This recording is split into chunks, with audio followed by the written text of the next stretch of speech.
Simone stood frozen in the hallway of her own home, her hand still on the doorknob she'd just closed too quietly. She'd left work early to surprise Julian for their 15th anniversary. The cake sat in her car. The reservation was for 7. She'd been smiling the entire drive home. She wasn't smiling anymore. The sounds coming from their bedroom made her stomach turn, but it was the laughter that cut deepest. Julian's laugh. The one she hadn't heard in years. The one he used to say for her. "You're so much better than her," a woman's voice purred. "I don't know how you stood it for so long." "The things we do for stability," Julian replied. Simone heard the bed shift. "But that's over now. Once I have full ownership of the mansion, we can make it official." "Your grandfather's place? The one worth 12 million? 15 now. The property value doubled. And it's all mine." "Well, technically it's in both our names, but my lawyer found a way around that. Community property only applies if she can prove she contributed to it." "She can't. My grandfather left it to me." Simone's legs trembled. She pressed her back against the wall. "She really doesn't know?" the woman asked. "Simone? Please. She barely understands her own checking account. I've handled everything for 15 years. She thinks we're partners." Julian laughed again. "She's comfortable. That's all women like her want. Comfortable and simple. Women like her? You know. Not like you. You're ambitious. Beautiful. You understand the world I'm building. Simone's just there. She was useful when I was starting out.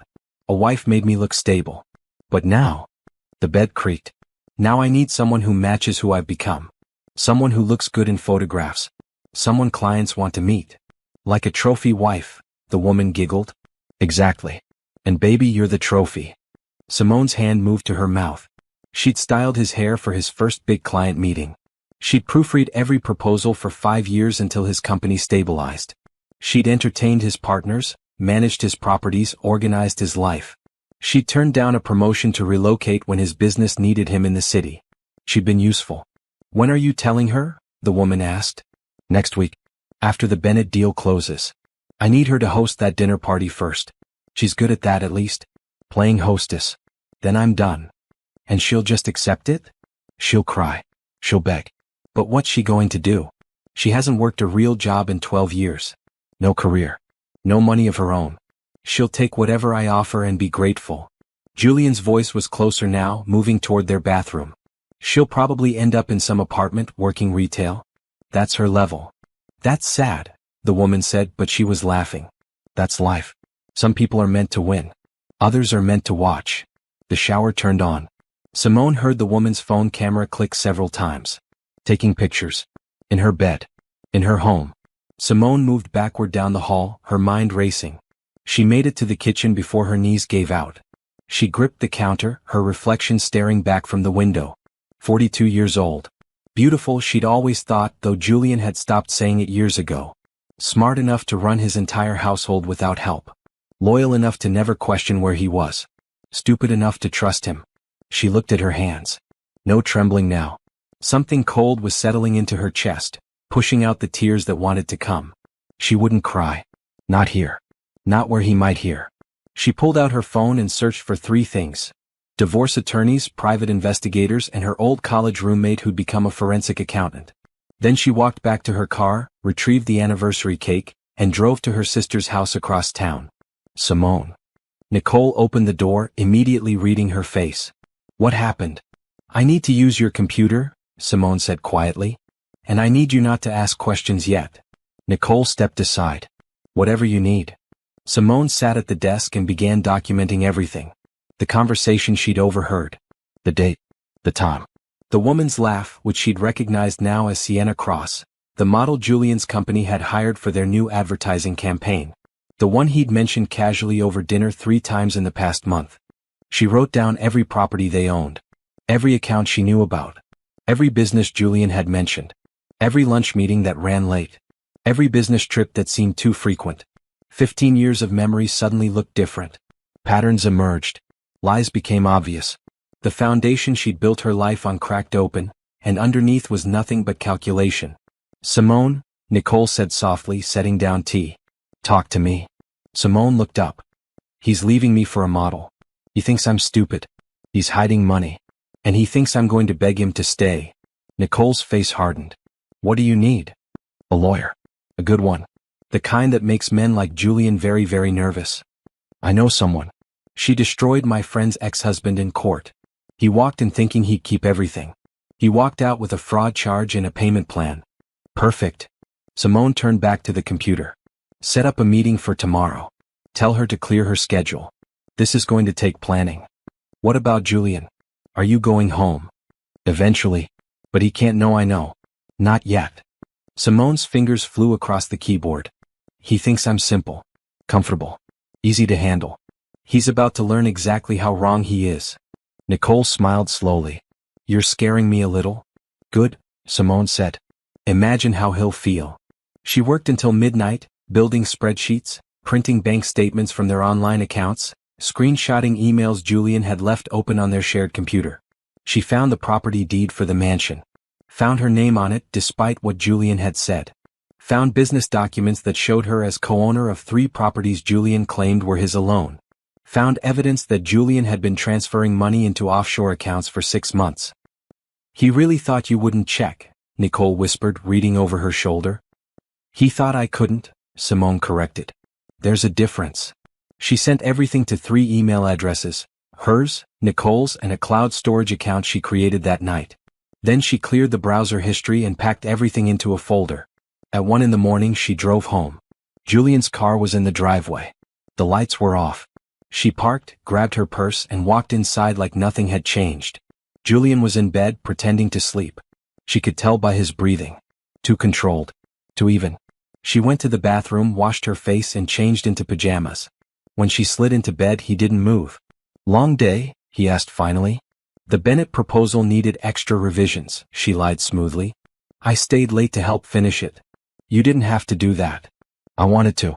It's important to you. She kept her voice light. Easy. Simple. Everything he expected. The dinner party is all set for Friday. The caterer confirmed this morning.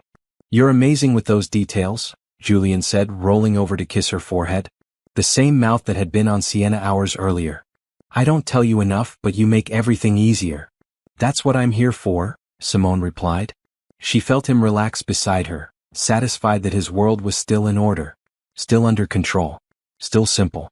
He had no idea that the simple wife he'd dismissed was about to dismantle everything he'd built. But she did. And she could wait. The law office of Patricia Chen and Associates occupied the top floor of a steel and glass building downtown. Simone sat across from Patricia Chen herself, a woman in her 50s with sharp eyes and sharper questions. Walk me through the assets again, Patricia said, her pen poised over a legal pad. Simone opened her folder. The mansion is the priority. It's worth $15 million, currently in both our names despite what Julian believes. 3 rental properties in the downtown corridor, also in both names, worth approximately $8 million combined. His business, Bennett and Cross Property Development, which I helped build but never took a salary from. Investment accounts. And these. She slid across printed bank statements. Offshore transfers totaling $2.3 million over 6 months. Patricia's eyebrow raised. You found these how? Our computer. He left his email open. I documented everything, printed it, and stored it in 3 separate locations. Simone's voice was steady. I also have recordings. Recordings? Simone pulled out a small device. Our home security system. Voice activated. He didn't know I upgraded it last month. The cloud storage captured him and Sienna Cross planning my departure. He detailed his strategy for hiding assets and keeping the mansion. Patricia smiled. It wasn't a friendly smile. It was the smile of a predator who just spotted easy prey. Mrs. Bennett, you've done my job for me. I had good motivation. How long have you known? 5 days. He still doesn't know that I know. I've been documenting everything. Every late meeting. Every business trip. I pulled our credit card statements and found hotel charges on nights he claimed to be working late at the office. I found jewelry purchases I never received. Dinner reservations for 2 at restaurants we've never been to together. Patricia wrote quickly. And you're certain you want to proceed? Some women prefer to confront first, try counseling. I heard him call me simple, Simone said quietly. He told her I was useful when he was starting out, but now he needs someone who matches who he's become. He said I'd end up working retail and be grateful for whatever he offered. She met Patricia's eyes. I don't want counseling. I want everything he thinks is his. And I want him to understand exactly who he underestimated. Then we'll give him that education. Patricia pressed a button on her phone. Janet, get me everything on Bennett and cross-property development. Corporate structure, profit reports, ownership documentation. Also run a full asset search on Julian Alexander Bennett. I want to know about every account, every property, every investment. If he bought a coffee this morning, I want the receipt. She turned back to Simone. Here's what happens next. We file, but not yet. First, my team does a complete forensic accounting of every penny that's moved through your marriage. Those offshore accounts are tax evasion. The hidden assets are fraud. The business you helped build without compensation makes you entitled to a significant portion. How significant?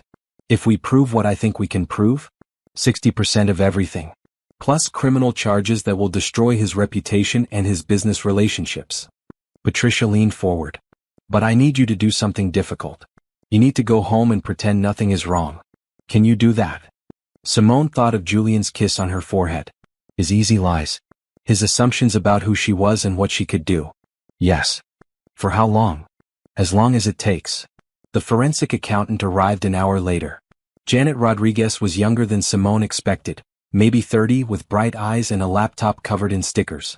Mrs. Bennett, Patricia tells me your husband has been creative with finances. That's one word for it. Janet grinned. Creative is good. Creative leaves traces. Let's see what we're working with. They spent 4 hours going through everything. Janet's fingers flew across her keyboard, pulling up databases and cross-referencing accounts. Oh, this is beautiful, she muttered at one point. He used the business account to pay for personal expenses and wrote them off as client entertainment. That's fraud. And these offshore transfers? He reported different income amounts to different entities. The IRS is going to love this. Can you prove it? Mrs. Bennett, I can prove it, document it, and tie it up with a bow. This man kept immaculate records of his own illegal activity. Janet looked up. Question. Did you sign any tax returns in the past 5 years? Every year. He said it was standard for married couples. Do you remember what income was listed? Simone pulled out her phone and showed Janet a photograph. She'd started taking pictures of everything. This was last year's return. Janet compared it to her screen. He reported $300,000 to the IRS. His actual income was $1.2 million. You signed a fraudulent return. Simone's stomach dropped. I didn't know. I know. And we'll prove that. But this is good for us.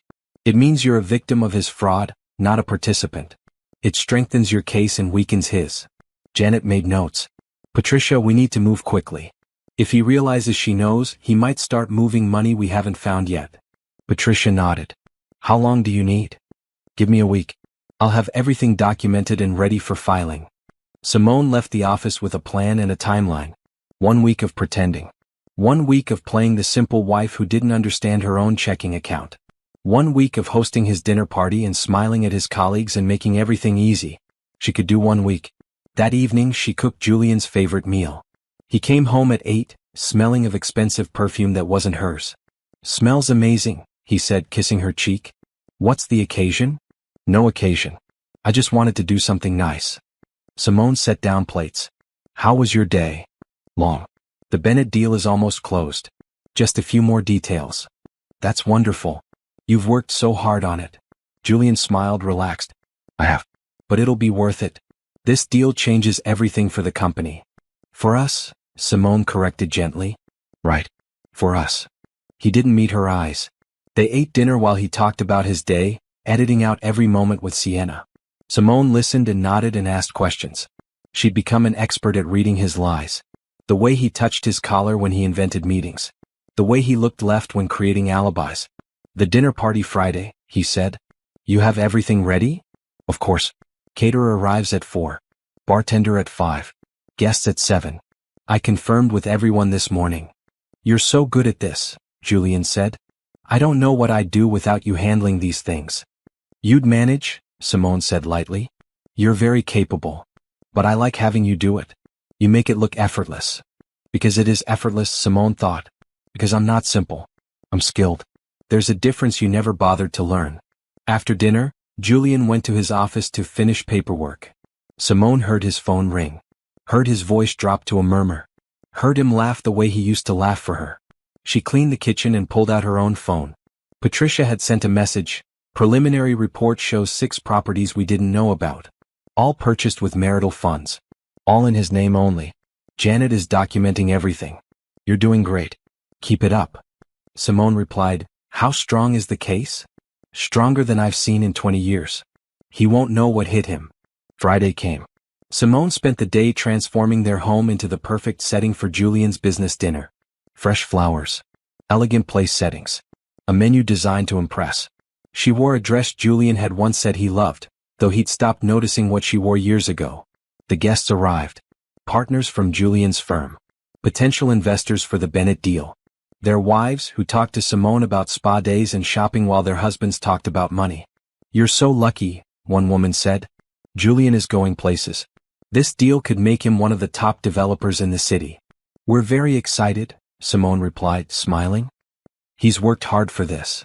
She watched Julian across the room, charming investors and sealing deals. Watched him touch his collar when someone asked about his trip to Miami. Watched him glance at his phone when he thought no one was looking. Sienna had sent him a photo. Simone could see it from where she stood, angled just right. The model posing in lingerie. Julian's smile widened. Simone, this dinner is perfection, one of the investors said. Julian is lucky to have such a talented wife. Thank you, Simone said. I enjoy making things special for him. The investor's wife leaned in. Between you and me, I saw Julian having lunch with that model from his campaign. Sienna something. Are they working on a new project? Simone's smile didn't waver. I'm sure it's business. Julian meets with lots of people. Of course. I just thought it was interesting. They seemed very close. Julian is friendly with everyone. It's part of his charm. The woman nodded, satisfied. But Simone saw the calculation in her eyes. The gossip being filed away. The story that would spread through their social circle. Good, Simone thought. Let them talk. Let them wonder. Let them remember this dinner when the truth comes out. The party ended at midnight. Julian was elated. The Bennett deal is done. They're signing Monday. This is everything I've been working toward. I'm so proud of you, Simone said, helping him clean up. You made tonight perfect. You always do. He pulled her close and she let him. Let him pretend they were still partners. Let him believe she had no idea what was coming. Monday morning, Patricia sent a message. We're ready. Come to the office at 9 tomorrow. Bring nothing from the house. We'll serve him at his office at 10. Simone read the message 3 times. Then she got dressed, made Julian breakfast, and kissed him goodbye like she'd done 1,000 times before. See you tonight, he said. See you tonight, she lied. She'd never go back to being his simple wife again. Tuesday morning broke clear and cold. Simone wore her best suit, the navy one Julian had complimented once before losing interest in her appearance. She met Patricia at the office at 8:30. Ready? Patricia asked. More than ready. The process server was a calm woman named Andrea who delivered divorce papers for 15 years. I've seen everything, she said. Tears, anger, denial. Sometimes they try to run. Don't worry. I always deliver. Julian won't run, Simone said. He'll be shocked, then angry, then arrogant. He thinks I can't survive without him. Men like that are my favorite, Andrea smiled. Watching reality hit them never gets old. They drove to Bennett and Cross Property Development in separate cars. Simone parked across the street where she could watch through the glass walls of Julian's office. Patricia sat beside her. You don't have to watch this, Patricia said. We can wait at my office. I want to see his face. At exactly 10 o'clock, Andrea walked into the building. Simone watched her speak to the receptionist who pointed toward Julian's office. Watched Andrea walk confidently down the hall. Watched her knock on Julian's door. Julian looked up from his desk, smiled his professional smile. Said something. Probably offering help. Andrea handed him the envelope. Simone couldn't hear what was said, but she could see everything through the glass walls. Watched Julian's smile fade. Watched him open the envelope.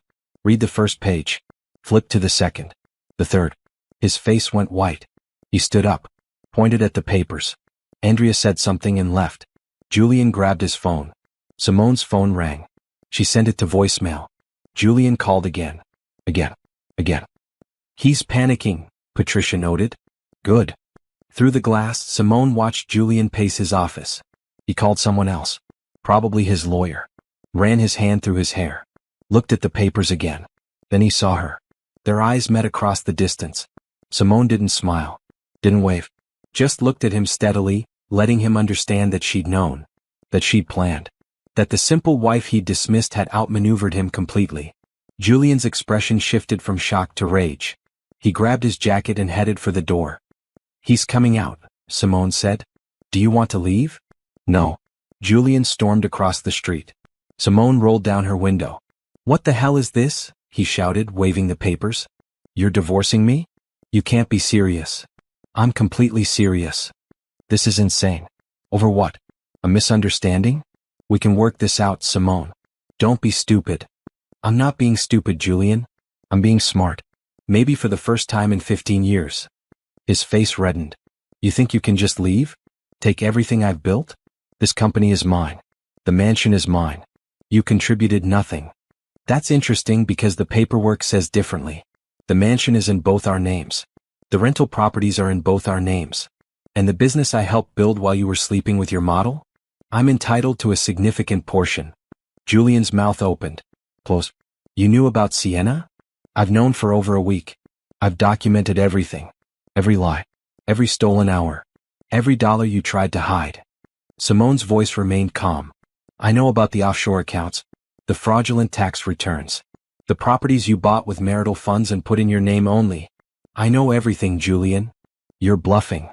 Simone handed him a folder through the window. Page 3 shows the bank transfers. Page 7 shows the properties. Page 12 shows the hotel receipts. Page 15 shows the jewelry you bought her with our credit card.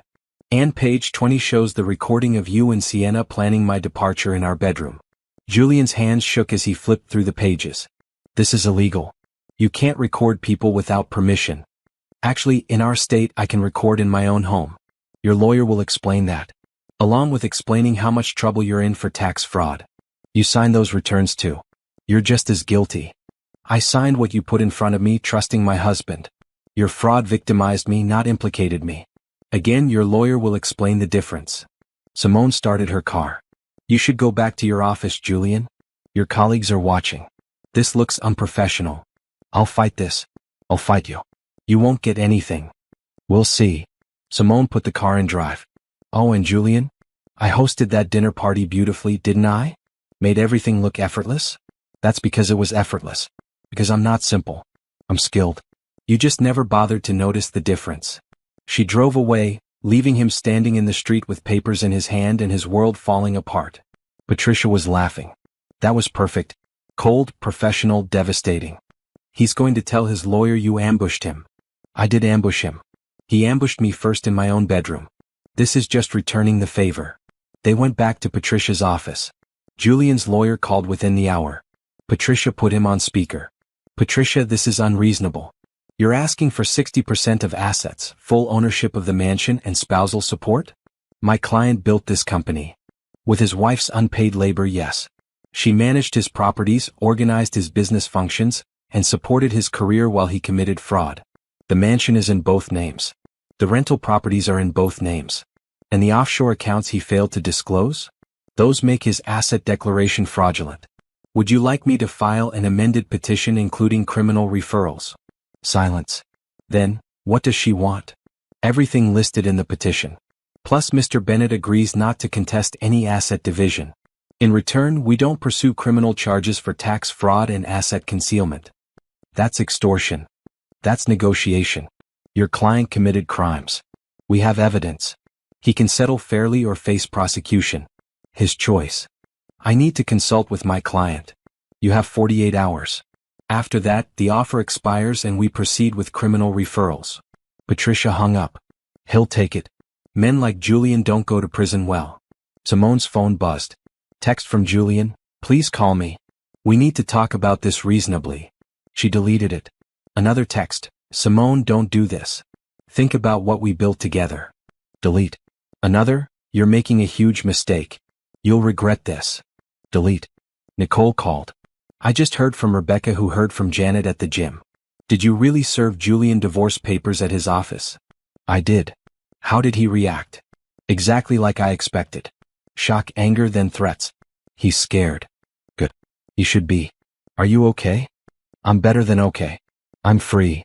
Simone looked out Patricia's window at the city below. "For the first time in 15 years, I'm not pretending. I'm not making things easy. I'm not being useful. I'm being myself. I'm proud of you, Nicole said quietly. Mom would be too. Their mother had died 10 years ago, but she'd never liked Julian. Too smooth, she'd said.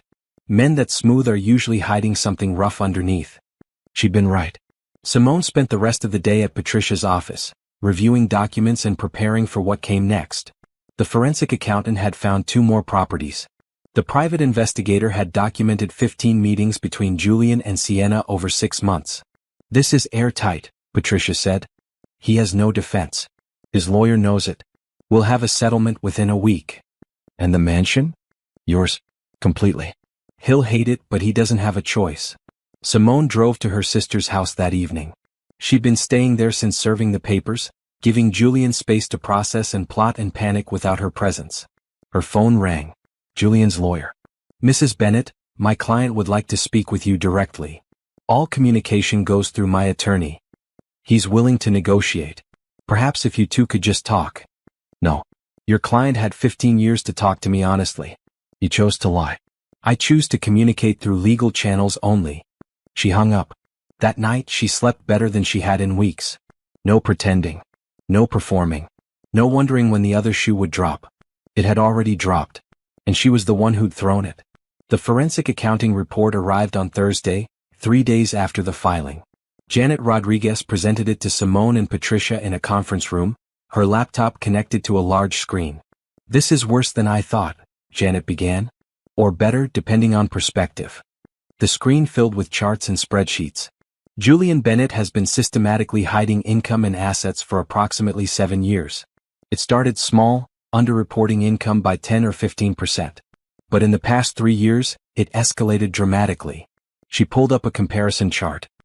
He reported $300,000 to the IRS last year. His actual income was $1.4 million. The difference went into offshore accounts in the Cayman Islands and Switzerland. How did he move that much money without me noticing? Simone asked. He created shell companies. Bennett Holdings, Cross Development Group, Sterling Properties. All registered in Delaware with him as the sole owner. He funneled legitimate business income through these companies, took his cut, then reported only the remainder. Patricia leaned forward. That's textbook fraud. It gets worse. He claimed business expenses that were actually personal purchases. The jewelry for Sienna? Wrote it off as client gifts. Hotel stays. Business travel.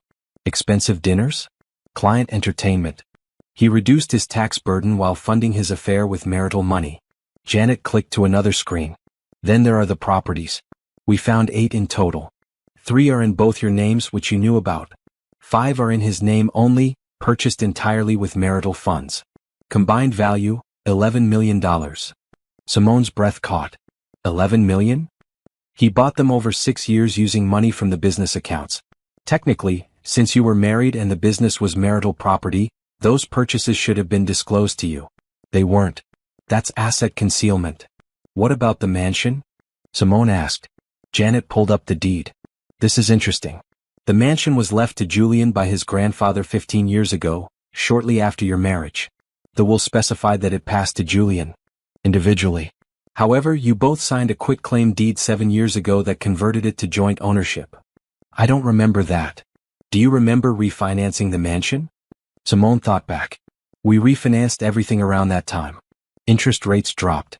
Julian said it would save us money. The quitclaim was buried in the refinancing paperwork. You signed it without realizing what it meant. Legally, the mansion is now marital property, owned equally by both of you. Patricia smiled grimly. Julian converted his separate property to marital property, probably without realizing the implications. Exactly. And since he used marital funds to maintain and improve it over 15 years, even if the quitclaim was invalid, you'd have a claim to reimbursement for community contributions. Either way, you have rights to the mansion. Janet moved to another slide. Now, the really damaging evidence. I cross-referenced his business calendar with credit card statements and phone records. Julian claimed 42 business trips in the past 2 years. 17 of those trips had no corresponding client meetings or business activity. They were personal trips with Sienna, charged to the company and written off as business expenses. She pulled up photos. These were pulled from Sienna's social media. She tagged locations. Here she is in Miami when Julian claimed to be at a conference. Here's Paris when he said he was meeting investors. Here's Napa when he reported a site visit. Each photo showed Sienna in expensive settings. Some included Julian's reflection in mirrors or windows. Evidence he'd been there. Evidence he'd been lying. The IRS will want every dollar back plus penalties, Patricia said. We're looking at potential criminal charges for tax evasion, fraud, and filing false returns. How much does he owe? Janet calculated on her laptop. Conservative estimate? $400,000 in back taxes. Another $200,000 in penalties and interest. And that's if they're feeling generous. Can he pay that? Not easily. His liquid assets are limited. Most of his wealth is tied up in properties. He'd have to sell or borrow. Simone studied the evidence. Years of lies displayed in charts and numbers. Years of her life reduced to fraudulent tax returns and concealed assets. What happens now? Patricia organized her notes. We use this to force a favorable settlement. Julian can agree to our terms or face criminal prosecution. Most people choose the settlement. What if he doesn't? Then we file criminal referrals with the IRS and the state attorney general. He faces felony charges. His business reputation is destroyed. His professional licenses could be revoked. He might face prison time. Patricia met Simone's eyes. He'll settle. Julian's lawyer called that afternoon. My client categorically denies any wrongdoing, he began. The allegations of fraud are baseless and defamatory. Patricia put him on speaker. We have bank records. We have tax returns. We have credit card statements.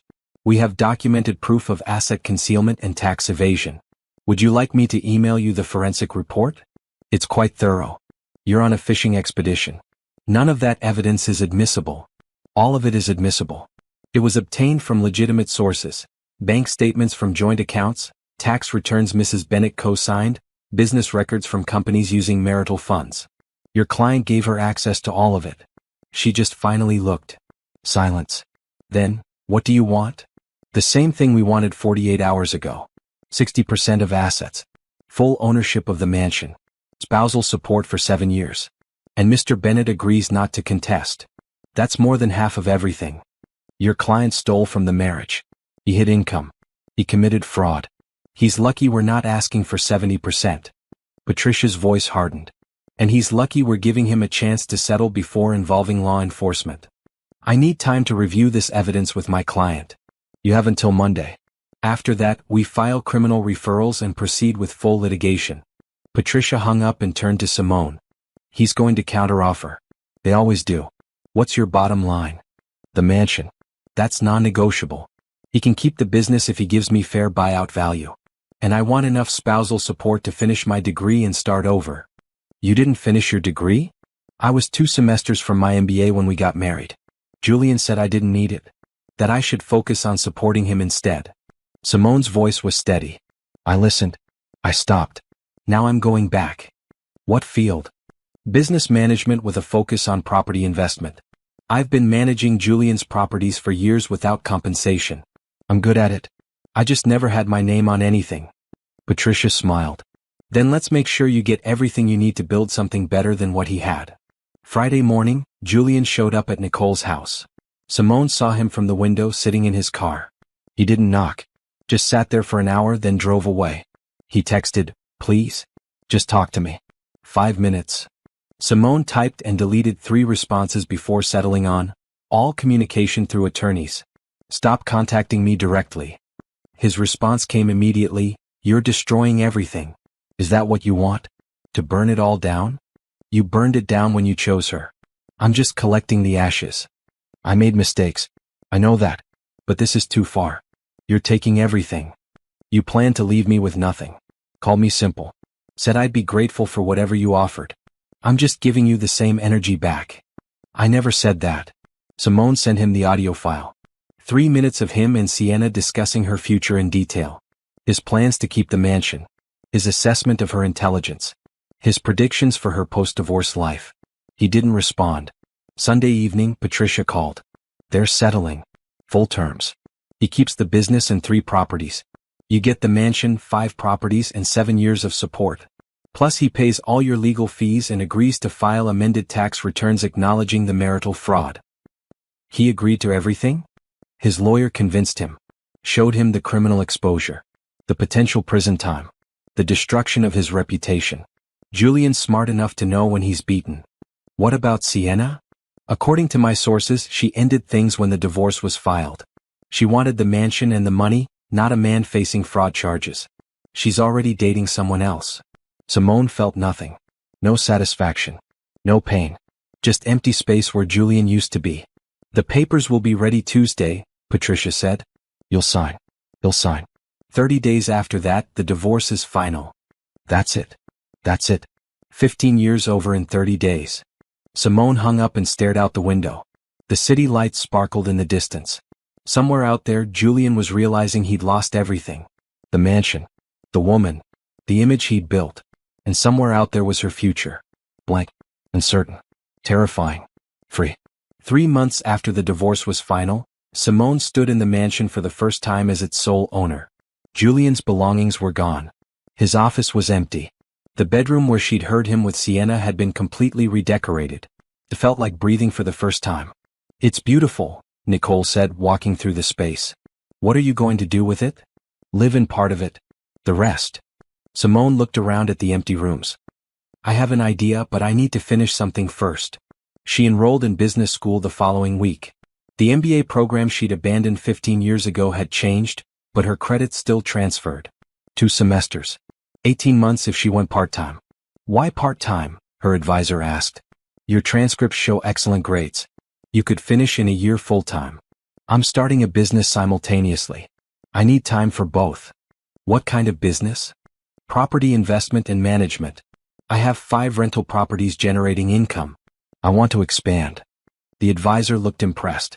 That's ambitious. Most students wait until after graduation. I've waited 15 years already, Simone said. I'm not waiting anymore. She attacked her coursework with intensity she'd forgotten she possessed. Financial analysis. Investment strategy. Property management. Real estate law. Everything she'd been doing instinctively for years now backed by theory and structure. Her professors noticed.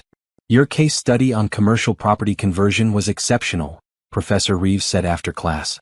Have you considered entering the business plan competition? First prize is $50,000 in seed funding. Simone hadn't considered it. Now she couldn't stop thinking about it. She spent 2 months developing a comprehensive business plan. Sterling Homes wasn't just property management. It was a full-service investment firm specializing in acquiring undervalued historic properties, renovating them to modern standards while preserving architectural integrity, then converting them to high-end rentals or mixed-use developments. Her competitive advantage was experience. She'd managed properties for years. She understood the market. She knew which neighborhoods were poised for growth. She had connections with contractors, designers, and property attorneys. She just needed capital to scale. The business plan competition was fierce. 40 teams. 3 rounds of judging. Simone presented alone, standing in front of a panel of venture capitalists and successful entrepreneurs. Ms. Bennett, one judge began reading from her file. You have no formal business experience. Why should we believe you can execute this plan? I have 15 years of informal business experience, Simone replied calmly. I managed an $8 million property portfolio without compensation or recognition. I increased property values by an average of 40% through strategic renovations. I maintain 98% occupancy rates. The only difference between what I did and what I'm proposing is whose name is on the paperwork. Another judge leaned forward. Your financial projections show aggressive growth. Year 1 revenue of $2 million. Year 3 revenue of $8 million. How? Conservative property acquisition. I've identified 12 undervalued properties in emerging neighborhoods. Current owners are motivated sellers. Purchase price plus renovation costs average $1.2 million per property. Post-renovation value averages $2 million. I acquire 2 properties year 1, 3 in year 2, 4 in year 3. Each generates rental income while appreciating. The math is sound. And if the market shifts? I'm targeting properties in historically stable neighborhoods with strong demographic trends. Young professionals moving to the city. Empty nesters downsizing. Both groups need quality housing. My properties will serve both markets. A third judge smiled. You've thought this through. I've lived it. I just never had the opportunity to own it. She won first place. $50,000 in seed funding. 6 months of free office space in a downtown incubator. Mentorship from successful entrepreneurs. and credibility. The local business journal ran a feature, "Former Housewife Builds Property Empire from Divorce Settlement." The headline made Simone wince, but the article was fair. It detailed her education, her experience, and her vision. It mentioned Julian only once, noting that she'd managed properties during their marriage without formal recognition. Julian called. She sent it to voicemail. He texted, "Congratulations on your win. You earned it." She didn't respond. They had nothing to say to each other. With her seed funding, Simone purchased her first property under her company name. A 3-story Victorian in an emerging neighborhood. The building had good bones but needed extensive updating. Outdated plumbing. Knob and tube wiring. Original hardwood floors buried under carpet. She hired contractors she'd worked with during her marriage, professionals who knew her capabilities and respected her vision. "This is going to be beautiful," her contractor said, walking through the space. "What's your target market?" "Young professionals. Tech workers relocating to the city. People who want character with modern convenience. You'll have a waiting list." The renovation took 4 months. Simone was there almost daily, making decisions, solving problems, learning every aspect of the business she'd run in shadows for years. She documented everything. Costs, timelines, contractor relationships, design decisions. Every lesson learned became part of her growing knowledge base. When the property was finished, she priced it competitively and listed it. Within 48 hours, she had 12 applications. She chose carefully, running background checks and verifying employment. The tenants moved in. First month's rent hit her account. Her business was real. She used the income to secure financing for her second property. Banks that had been skeptical of her business plan were less skeptical once she could show actual results. Completed renovation. Occupied units. Positive cash flow. "You're a good risk," her loan officer said. "Most new investors struggle with their first property. You made it look easy." "It wasn't easy," Simone corrected. "It was strategic." Property 2 was a converted warehouse in the Arts District. She transformed it into 6 modern lofts with exposed brick and industrial finishes. Artists and designers competed for units. Property 3 was a small apartment building near the university. Graduate students needed quality housing. She provided it. By the end of her first year in business, Sterling Homes owned 3 properties, managed 15 units, and showed profit. Simone graduated with her MBA the same month. Top of her class. The dean mentioned her business success during commencement. "Education combined with real-world application," he said, "is the foundation of entrepreneurship." Nicole threw her a graduation party at the mansion. Professors came. Classmates. Business contacts. Her mentor from the incubator. To Simone, Nicole toasted. Who proved that revenge is best served with a business degree and a comprehensive financial plan. Everyone laughed.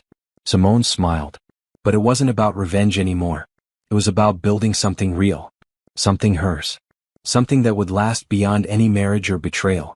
One of the guests was Terrence Wade, a venture capitalist who judged the business plan competition. He approached Simone with a proposition. "I've been following your progress," he said. 3 properties in 12 months. Excellent occupancy rates. Smart acquisitions. I'm impressed. Thank you. I'm looking to invest in emerging property developers.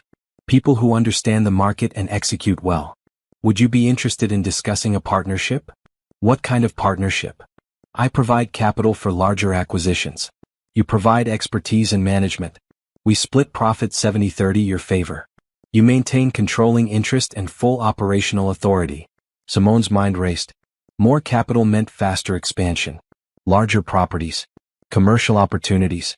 Everything she'd been planning but couldn't quite reach. "I'd need to review terms," she said carefully. "Of course. My lawyer will send over a proposal. No pressure. But I think we could build something significant together." They shook hands. Simone felt the future shift. That night, alone in the mansion, she stood in what used to be Julian's office. Now it was her office. Her desk. Her computer. Her business plan pinned to the wall. A year ago, she'd been crying in her sister's kitchen. Devastated. Lost. Unsure how to move forward. Now she owned a mansion. Ran a successful business. Had investment offers from serious partners. Now she was just getting started. Her phone buzzed. Text from an unknown number. Saw the article. "You look happy. Julian. Finding ways to stay connected even after everything." Simone blocked the number and went back to work. She had properties to research. Investors to meet. An empire to build. You'll have a waiting list. The renovation took 4 months. Simone was there almost daily, making decisions, solving problems, learning every aspect of the business she'd run in shadows for years. She documented everything. Costs, timelines, contractor relationships, design decisions. Every lesson learned became part of her growing knowledge base. When the property was finished, she priced it competitively and listed it. Within 48 hours, she had 12 applications. She chose carefully, running background checks and verifying employment. The tenants moved in. First month's rent hit her account. Her business was real. She used the income to secure financing for her second property. Banks that had been skeptical of her business plan were less skeptical once she could show actual results. Completed renovation. Occupied units. Positive cash flow. You're a good risk, her loan officer said. Most new investors struggle with their first property. You made it look easy. It wasn't easy, Simone corrected. It was strategic. Property 2 was a converted warehouse in the Arts District. She transformed it into 6 modern lofts with exposed brick and industrial finishes. Artists and designers competed for units. Property 3 was a small apartment building near the university. Graduate students needed quality housing. She provided it. By the end of her first year in business, Sterling Homes owned 3 properties, managed 15 units, and showed profit. Simone graduated with her MBA the same month. Top of her class. The dean mentioned her business success during commencement. Education combined with real-world application, he said, is the foundation of entrepreneurship. Nicole threw her a graduation party at the mansion. Professors came. Classmates. Business contacts. Her mentor from the incubator. To Simone, Nicole toasted. Who proved that revenge is best served with a business degree and a comprehensive financial plan. Everyone laughed. Simone smiled. But it wasn't about revenge anymore. It was about building something real. Something hers. Something that would last beyond any marriage or betrayal. One of the guests was Terrence Wade, a venture capitalist who judged the business plan competition. He approached Simone with a proposition. I've been following your progress, he said. 3 properties in 12 months. Excellent occupancy rates. Smart acquisitions. I'm impressed. Thank you. I'm looking to invest in emerging property developers. People who understand the market and execute well. Would you be interested in discussing a partnership? What kind of partnership? I provide capital for larger acquisitions. You provide expertise and management. We split profit 70-30 your favor. You maintain controlling interest and full operational authority. Simone's mind raced. More capital meant faster expansion. Larger properties. Commercial opportunities. Everything she'd been planning but couldn't quite reach. I'd need to review terms, she said carefully. Of course. My lawyer will send over a proposal. No pressure. But I think we could build something significant together. They shook hands. Simone felt the future shift. That night, alone in the mansion, she stood in what used to be Julian's office. Now it was her office. Her desk. Her computer. Her business plan pinned to the wall. A year ago, she'd been crying in her sister's kitchen. Devastated. Lost. Unsure how to move forward. Now she owned a mansion. Ran a successful business. Had investment offers from serious partners. Now she was just getting started. Her phone buzzed. Text from an unknown number. Saw the article. You look happy. Julian. Finding ways to stay connected even after everything. Simone blocked the number and went back to work. She had properties to research. Investors to meet. An empire to build. She didn't have time for ghosts.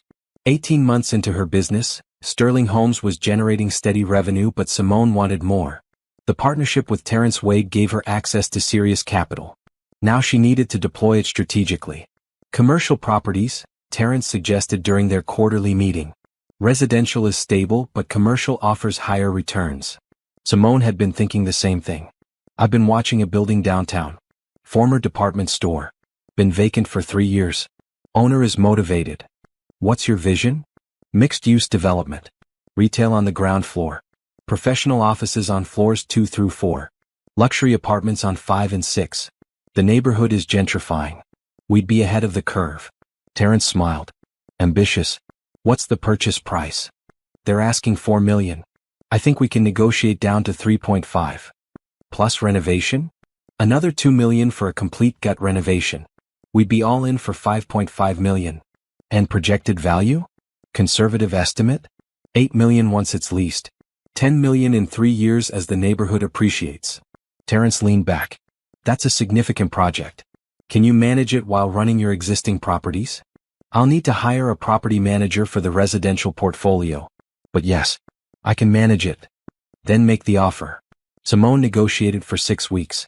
The building owner was desperate but proud. Wanted to believe his property was worth more than market value. This building was the heart of downtown commerce, he said during their 3rd meeting. My family built this. It deserves respect. I'm offering respect, Simone replied. I'm offering to restore it instead of letting it deteriorate. $3.5 million. 30-day close. I preserve the historic facade and name the retail space after your family. That's my final offer. He accepted. The renovation was massive. Simone hired an architect who specialized in historic preservation. Brought in engineers to assess structural integrity. Assembled a team of contractors she trusted. This is going to be spectacular, her architect said, reviewing the plans. You're saving a piece of the city's history. And making it profitable, Simone added. Construction took 14 months. Simone was on site constantly. Making decisions. Solving problems. Learning commercial development from the inside. She documented everything. Created systems. Built relationships with commercial tenants and retail operators. Learned zoning laws and commercial lease structures. While the building was under construction, she received a call from an unexpected source. Miss Bennett? This is Veronica Price from Price Luxury Properties. I've been following your work. Would you have time for lunch? Veronica Price was a legend in property development. Built a portfolio worth $200 million. Known for being tough, fair, and brilliantly strategic. They met at an upscale restaurant downtown. I'm impressed with what you're building, Veronica said without preamble. Most developers your age are flipping cheap houses. You're doing quality work with long-term vision. Thank you. How did you learn property management? Simone could have lied. Could have claimed formal education or professional training. Instead, she told the truth. I managed my ex-husband's portfolio for 15 years without recognition. When we divorced, I realized I'd been running a business without being paid. So I started my own. Veronica's eyes sharpened. Smart. You took your experience and leveraged it. Too many women in your position would have walked away. I thought about it, but I was good at this. I wasn't going to let someone else's betrayal stop me from building what I deserved. That's the attitude that builds empires. Veronica set down her menu. I'm planning to retire in 5 years. I'm looking for someone to take over my company. Someone who understands quality development and long-term strategy. Someone who won't sacrifice integrity for quick profits. Simone's heart raced. You're offering me your company? Not yet. I'm offering to mentor you. Teach you commercial development at a higher level. Introduce you to investors and city planners. Give you opportunities to prove yourself. In 5 years, if you're ready, we discuss succession. What do you want in return? 30% equity in Sterling Homes. Access to your deals. And a partnership on 2 major developments I'm planning. You bring fresh perspective and operational excellence. I bring capital and connections. We both win. It was too good. Too fast. Too perfect. Simone said, I need to review terms with my lawyer. Smart. Never take a deal without legal review. That's lesson 1. Veronica smiled. But this offer is real. I've been watching you. You're the real thing. Don't doubt yourself. The partnership moved forward. Veronica's lawyer drafted terms that were fair and protective of both parties. Simone maintained controlling interest in Sterling Homes but gained access to Veronica's network and expertise. Her first project with Veronica was a historic hotel conversion. 12 floors. 120 rooms. Prime location. The owner wanted to sell but needed a buyer who'd preserve the building's character. This is a test, Veronica said bluntly. Can you manage a project of this scale? Can you work with historic preservation commissions and zoning boards? Can you handle the pressure? Yes. Then prove it. Simone spent 3 months on due diligence. Assessed structural integrity. Reviewed market comparables. Developed a business plan for boutique hotel conversion. Secured financing. Negotiated with preservation boards. The project was approved. Purchase price, $15 million. Renovation budget, $20 million. Timeline, 2 years. You're playing with the big companies now, Terrence warned. This is 50 times bigger than your first property. I know. But I'm ready. She hired a project manager. Assembled a team of specialists. created detailed timelines and budgets, monitored every phase of construction.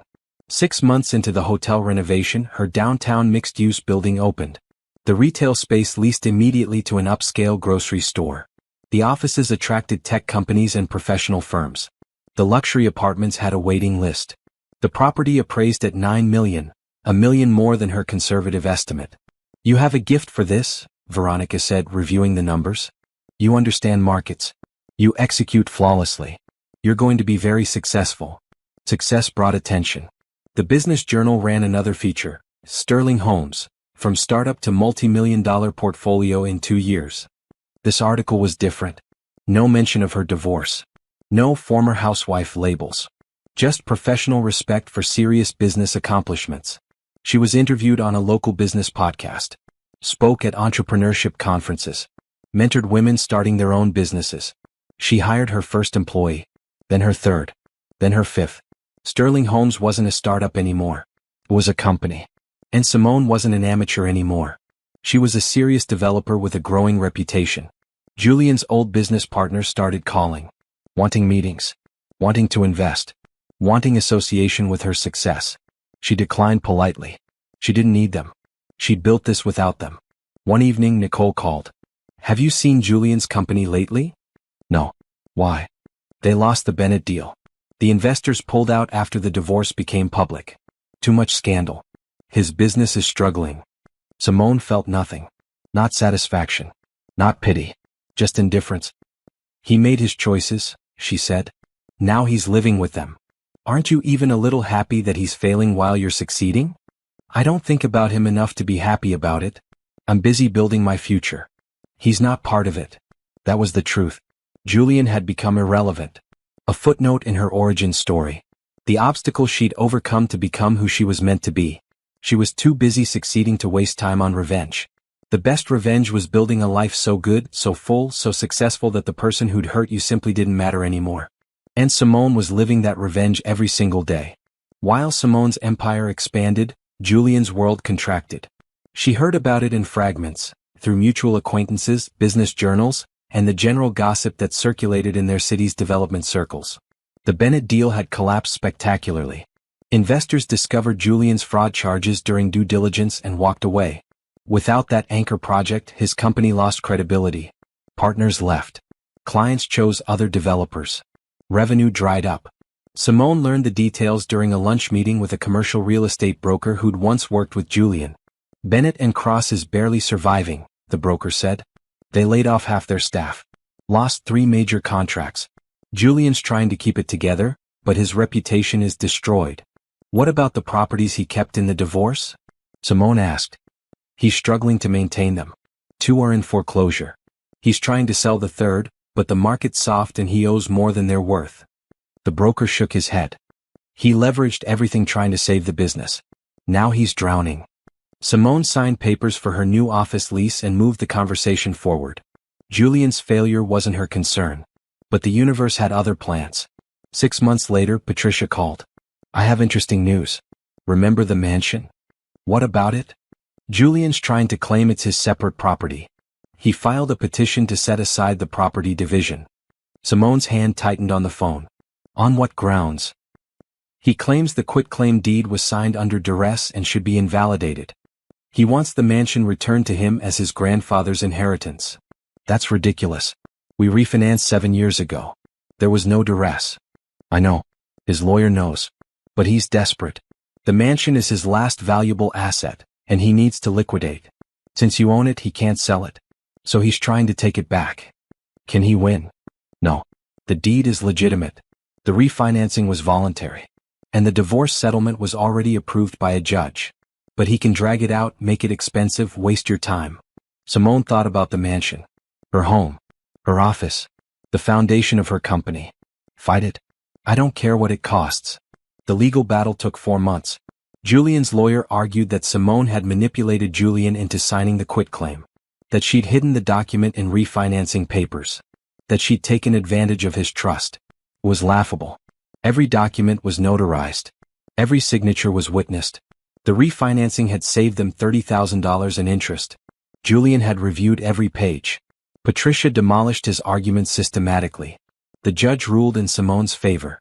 Mr. Bennett signed the quitclaim freely and with full knowledge. The refinancing was mutually beneficial. The divorce settlement was fair and comprehensive. This petition is denied. Mr. Bennett is ordered to pay Mrs. Bennett's legal fees. $25,000.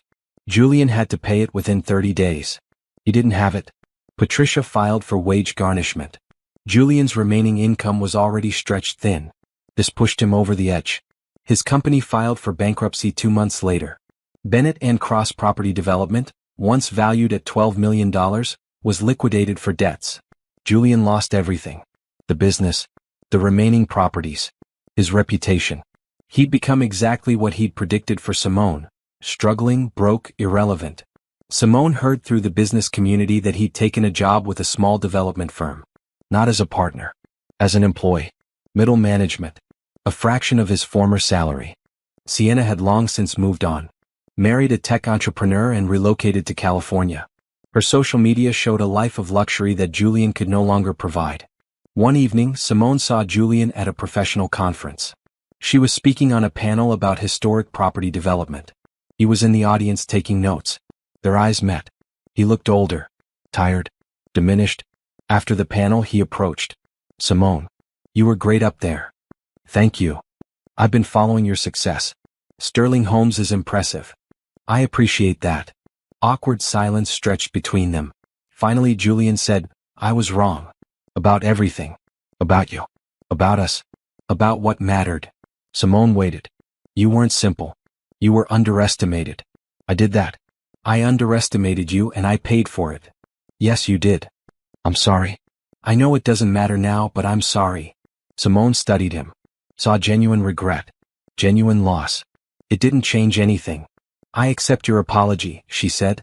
"But it doesn't undo what happened. You made choices. I made different choices. We're both living with the results. Your results are better than mine. Because I built mine on truth instead of lies." Julian nodded slowly. "The mansion. Are you happy there?" "Very. I converted part of it into my company headquarters. The rest is my home. It's exactly what I needed. My grandfather would have liked that. He always said that house should be used, not preserved like a museum. Then I'm honoring his wishes. Better than I did." Julian stepped back. "I should go. I just wanted to say, you deserved better than what I gave you." "Yes, I did. But I gave myself better. That's what matters." He left. Simone returned to networking, to building relationships, to expanding her empire. She felt nothing about Julian's downfall. No satisfaction. No pity. Just completion. The chapter of her life that had included him was closed. The new chapter was so much better that the old one barely registered anymore. That night Veronica called. "I saw you talking to your ex-husband at the conference. Are you okay?" "I'm fine." He apologized. I accepted. We moved on. "You're remarkably gracious given what he did." "Grace has nothing to do with it. I'm just indifferent. He can't hurt me anymore. He can't affect my business. He's irrelevant to my success. Why would I waste energy being angry?" Veronica laughed. "That's the coldest and healthiest response I've ever heard. You're going to run my company perfectly. How's the hotel renovation?" "On schedule. Under budget. You're exceeding expectations. I'm accelerating the timeline. 3 years instead of 5. If you keep performing like this, I'll retire early and hand you the keys." Simone's empire was expanding beyond Sterling Homes. Veronica's portfolio was massive. 200 million in assets. 15 properties. Commercial and residential. Historic and modern. All of it could be hers. Julian had thought the mansion was untouchable. Thought his grandfather's legacy was his protection. Thought Simone was too simple to threaten his world. Now Simone owned the mansion. And soon she'd own an empire that made Julian's former success look insignificant. The best revenge wasn't destruction. It was irrelevance. And Julian had become completely, utterly irrelevant. 3 years after her divorce, Simone stood in her company's new offices, a renovated floor of her downtown mixed-use building. Sterling Homes now employed 15 people. Managed 23 properties. Generated $12 million in annual revenue.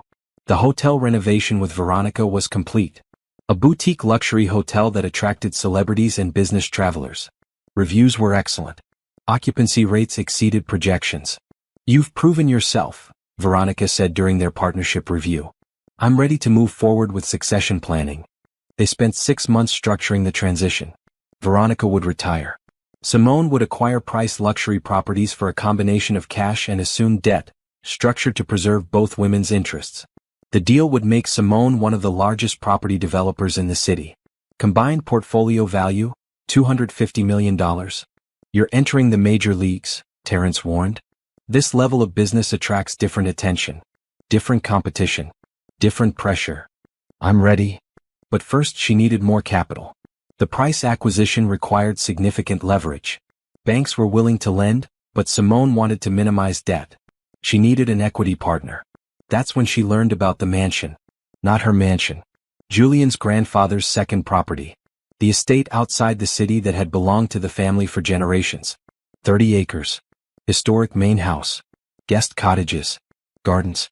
The property Julian had always considered his ultimate inheritance. The property that was about to go into foreclosure. Patricia called with the news. Julian's aunt is selling the estate. She inherited it from Julian's grandfather, but she's elderly and can't maintain it. She needs to liquidate for medical expenses. Why are you telling me this? Because the property is being sold at auction. Foreclosure sale. Minimum bid, $8 million. It's worth at least 15. Simone's mind raced. Julian knows about this? His aunt contacted him first. He can't buy it. He doesn't have the capital. He tried to find investors, but his reputation is too damaged. No one will partner with him.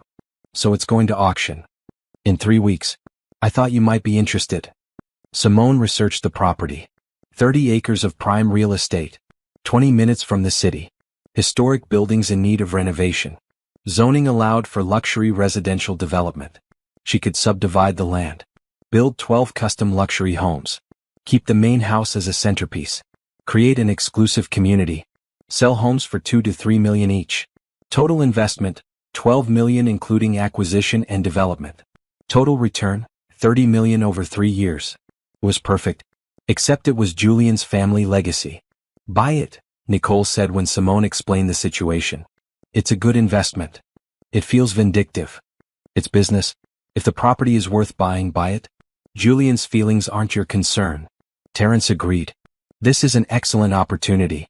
The family connection is irrelevant. You're a developer. This is development property. Make the offer. Simone sat with the decision for 3 days.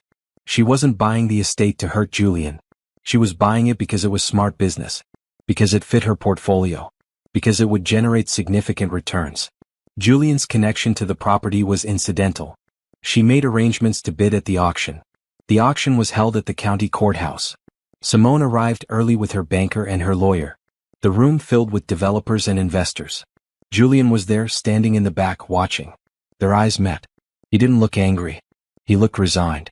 The auctioneer began. 30 acres with historic structures. Minimum bid $8 million. Simone raised her paddle. $8 million. Another developer countered. 8.2. Simone, 8.5. The bidding continued. 9 million. 9.5. 10 million. Only 2 bidders remained. Simone and a commercial developer she recognized from industry conferences. 10.5, the developer offered. Simone calculated quickly. Her maximum was 11 million. Beyond that, the profit margin became too thin. 11 million, she bid. The developer hesitated. Shook his head. Dropped out. 11 million going once. Going twice. Sold to bidder number 7. Simone had won. She signed the paperwork. Arranged financing. Took possession 30 days later. Julian didn't contact her. Didn't protest. Didn't fight. 3 days after the auction closed, she received a letter. Handwritten. From Julian. Simone. I won't pretend this doesn't hurt. That estate was my grandfather's pride. My family's history. I grew up there. I assumed it would always be ours. But I understand why you bought it. It's good property. You'll develop it well. You always had better vision than I gave you credit for. I'm not angry. I have no right to be. I destroyed my own legacy. You're just building yours. I hope you create something beautiful there. My grandfather would appreciate that more than it sitting empty, deteriorating because I couldn't save it. Good luck, Julian. Simone read the letter twice, then filed it away. She didn't owe Julian closure. Didn't owe him forgiveness. Didn't owe him anything. But his words stayed with her. She hired an architect specializing in historic preservation. Walked the property, developing vision. The main house could be restored as a community centerpiece. A clubhouse for residents. The guest cottages could become a boutique bed and breakfast. The land could support 12 custom homes without destroying the property's character. This is going to be spectacular, her architect said. Luxury homes with historic context. You'll have buyers competing. Development took 2 years. Simone preserved every historic structure. Restored the gardens. Built custom homes that complemented the existing architecture rather than overwhelming it. She named the development Legacy Estates. The first home sold for $3.2 million. The second for $3.5. By the time construction was complete, she had waiting lists for the final properties. Total revenue, $38 million. Total profit after costs, $22 million. It was the most successful project of her career. Business journals covered it extensively. Sterling Homes creates luxury community from historic estate. The articles mentioned Julian once. The property was formerly owned by the Bennett family but was sold at auction due to financial hardship. One sentence. That's all his family's legacy had become. Simone felt nothing. No triumph. No guilt. Just professional satisfaction at a job well done. She'd bought the property because it was good business. She developed it because it was worth developing. Julian's connection to it was incidental. That's what she told herself. And mostly she believed it. The Legacy Estates development was complete. 12 luxury homes sold. The main house operated as an exclusive clubhouse. The bed and breakfast was fully booked months in advance.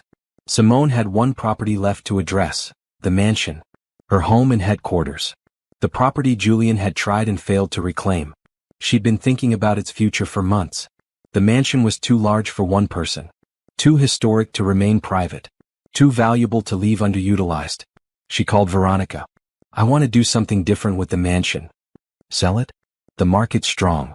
You'd get 20 million easily. Not sell it. Transform it. Simone explained her vision. A foundation. Helping women rebuild after divorce. Legal resources. Financial planning. Job training. Business mentorship. Everything I wish I'd had access to. Veronica was quiet. Then, that's perfect. What would you need? The mansion becomes the foundation headquarters. Meeting spaces. Offices for counselors and attorneys. Training rooms. I fund it with profits from Legacy Estates. Run it alongside Sterling Homes. You're taking your most valuable asset and converting it to nonprofit use. Yes. That's leaving money on the table. I have enough money. This is about legacy. About helping women who are where I was 4 years ago. Devastated. Lost. Unsure how to rebuild. Then do it, Veronica said firmly. I'll contribute. So will my network. This is the kind of project that changes lives. Simone spent 6 months developing the foundation structure. She consulted attorneys, financial planners, counselors, and women who'd survived difficult divorces. She created comprehensive programs covering legal rights, financial planning, job skills, and emotional support. She named it the Rebuild Foundation. The launch event was scheduled for a Saturday evening. Invitations went to business leaders, philanthropists, and community organizations. The response was overwhelming. The night of the event, the mansion glowed.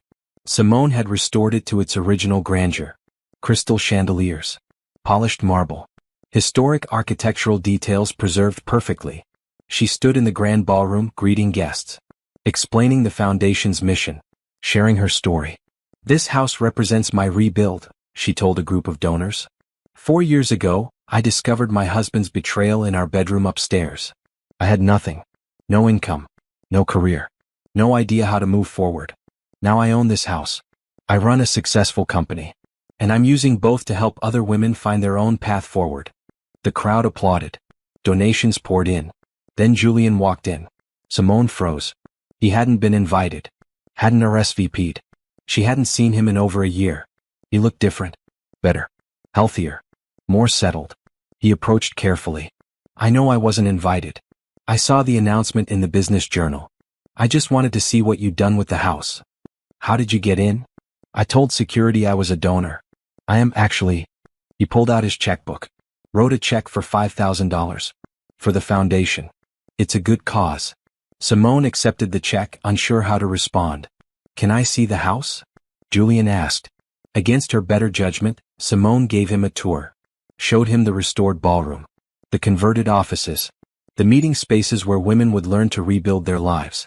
Julian was quiet, taking it all in. Finally, he said, "My grandfather would love this." "You said that about legacy estates." "I meant it both times. He always believed property should serve a purpose beyond profit. You understood that better than I did." They reached his old office. Now it was a conference room for legal consultations. "I made a lot of mistakes here," Julian said quietly. "Planned things I shouldn't have. Said things I didn't mean. Hurt the one person who'd always supported me." "Yes, you did. I don't expect forgiveness. I just wanted you to know that I understand now. What I lost. What I threw away. What you were worth." Simone leaned against the desk. "I don't need your understanding anymore, Julian. I needed it 4 years ago when I was crying in my sister's kitchen, trying to figure out how to survive. I don't need it now. I know. But I needed to say it anyway." He looked around the room. "You built an empire. From nothing. From betrayal. You turned the worst thing that happened to you into the foundation for something extraordinary. I didn't do it for revenge. I know. That's what makes it so devastating. You didn't build this to hurt me. You built it to help yourself. I was just irrelevant to your success. You were the catalyst, not the cause." Julian smiled sadly. "That's worse somehow. Knowing that you'd have been this successful all along if I'd just gotten out of your way." "Probably." They stood in silence. The sounds of the party drifted up from downstairs. "I should go," Julian said. "This is your night. Your triumph. I don't belong here." "No, you don't." At the door he turned back. "For what it's worth, I'm glad you got the mansion. You made it something meaningful. I would have just kept it as a trophy. You made it a tool for change." After he left, Simone stood alone in the conference room. She'd won everything. The mansion. The business. The respect. The future. Julian had lost everything. His company. His reputation. His legacy. His belief in his own significance. She destroyed him without trying. By succeeding. By thriving. By becoming irrelevant to his existence while he remained a footnote in hers. The best revenge wasn't planning his downfall. It was building a life so successful, so meaningful, so impactful that his presence or absence made no difference. She returned to the party. Accepted congratulations. Made speeches. Committed to changing women's lives. Julian's check sat in her donation pile. $5,000. Insignificant to her foundation's budget. But symbolic of his recognition that she'd won. Not just the divorce. Not just the mansion. Not just the business. She'd won at life. And he'd lost by his own choices. That was the real revenge. 5 years after her divorce, Simone stood in the boardroom of Price Luxury Properties, now Sterling Price Properties, following Veronica's retirement and the merger. The company managed $400 million in assets across 35 properties. Simone was CEO. Her empire included residential developments, commercial properties, historic renovations, and luxury boutique hotels. She employed 60 people. Partnered with the city on affordable housing initiatives. Sat on 3 nonprofit boards. The Rebuild Foundation had helped over 200 women navigate divorce, rebuild careers, and achieve financial independence. Simone had personally mentored 40 women through business launches. She was successful beyond anything she'd imagined during those first devastating days after discovering Julian's betrayal. "The Portland development is ready to close," her CFO announced. "That makes it the largest acquisition in company history. $50 million. The board approved unanimously. Simone had earned their complete trust. After the meeting, she drove to the mansion. The Rebuild Foundation was hosting its annual gala. 500 guests. $20,000 per plate. All proceeds funding programs for women rebuilding their lives. Nicole met her at the entrance. "You look amazing." "Happy." "I am happy. You deserve it. After everything, you deserve all of this." The gala was spectacular. Donors included business leaders, celebrities, and politicians. The foundation had become one of the city's most respected charitable organizations. Simone gave her annual address. 5 years ago, I stood in this house, broken and uncertain. I discovered my husband's betrayal. Lost my marriage. Questioned everything I thought I knew about myself. I could have given up. Could have accepted the life he predicted for me, small, dependent, grateful for scraps. The audience was silent, listening. Instead, I chose to rebuild. Not just my life, but my understanding of who I could be. I went back to school. Started a business. Made mistakes. Learned. Grew. And along the way, I discovered something important. The best revenge isn't destroying the person who hurt you. It's building a life so good, so full, so meaningful that they become irrelevant to your happiness. Applause filled the room. This foundation exists because I rebuilt. Because I transformed pain into purpose. Because I refused to let one person's betrayal define my future. Every woman we help is proof that divorce isn't an ending. It's a beginning. A chance to discover who you really are without someone else's limitations placed on you. More applause. Standing ovation. After the speeches, Simone mingled with donors.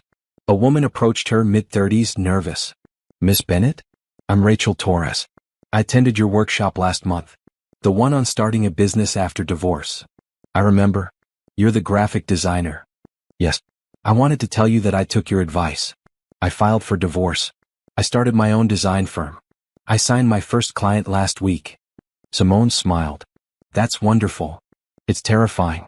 But it's mine. My business. My decision. My future. You taught me that was possible. You taught yourself. I just showed you the path." Rachel hugged her.